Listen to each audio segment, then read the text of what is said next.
อับปรักធ្លាក់ស្រទន់សំឡេងសត្វយំឆ្ងាយធ្វើឲ្យចិត្តខ្ញុំនឹកផ្ទឹម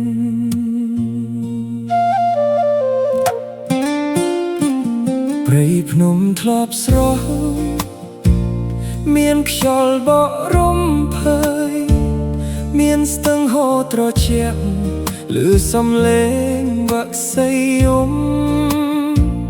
កាលពីខ្ញុំនៅតូចរត់លេងក្រោមដើមឈើថ្ងៃនេះអ្វីប្រែអស់សល់តែភាពស្ងាត់ស្ងៀមអូ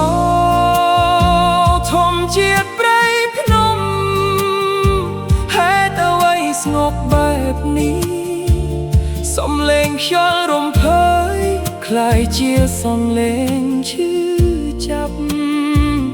ដើមឈើធ្លាប់ដុះពោល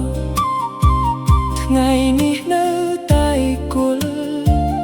ចិត្តខ្ញុំនឹកអតីតស្ទើរទប់ទឹកភ្នែកមិនបាន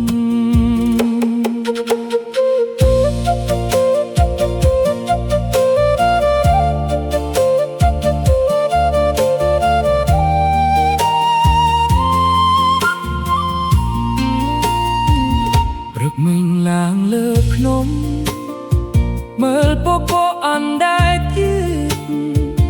តែអារម្មណ៍ក្នុងចិត្តដូចបាត់អ្វី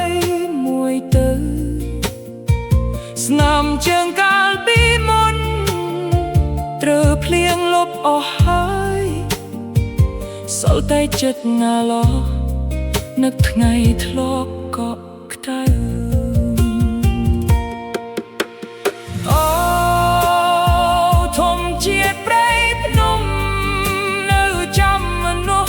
ខ្ញុំទេខ្ញុំនៅតែនឹកក្លិនដីសាមក្រោយភ្លៀងធ្លាក់ទោះពេលវេលាឆ្លងទេសភាពក៏ផ្លាស់ប្ដូរតែចិត្តខ្ញុំនៅស្រឡាញ់ព្រៃភ្នំមិនប្រែឡើយ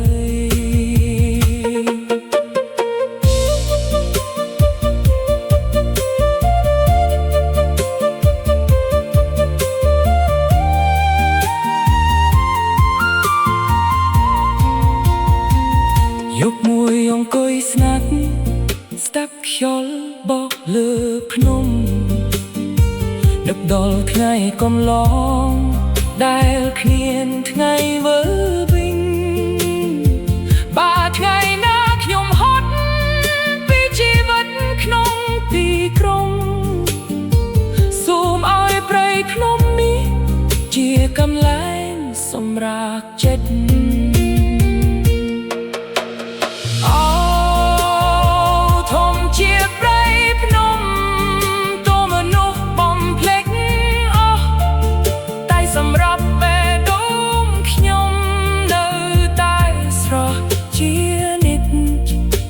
សំឡេងខ្យល់លើភ្នំ